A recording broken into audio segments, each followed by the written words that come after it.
The Creator is a film I was cautiously optimistic about going into it. The trailer really impressed me from a visual standpoint. However, the story and premise are something that certainly is not new to movies.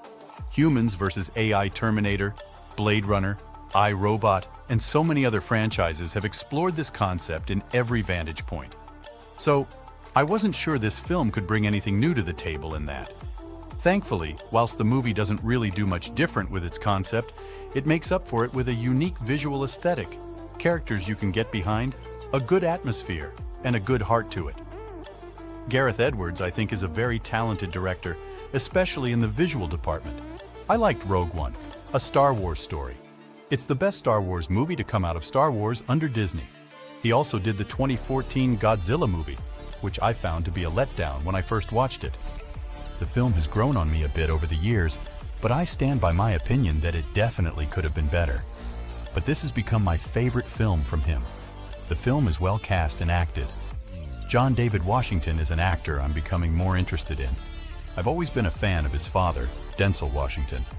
I've liked John's other movies that I've seen. I thought Tenet was okay, albeit one of Christopher Nolan's lesser movies.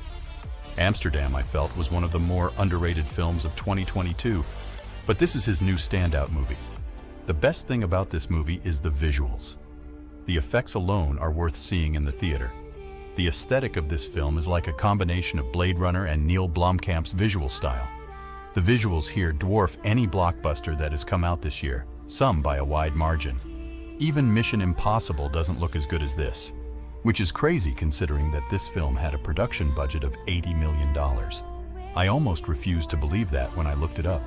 These days, all major blockbusters of this scale have budgets in the hundreds of millions.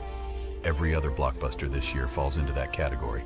Blockbuster films with mid-level budgets like this are pretty much dead.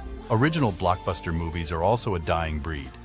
In a decade where the vast majority of blockbusters coming out that are tied to an established franchise, it's a refresher to see the rare original blockbuster coming out.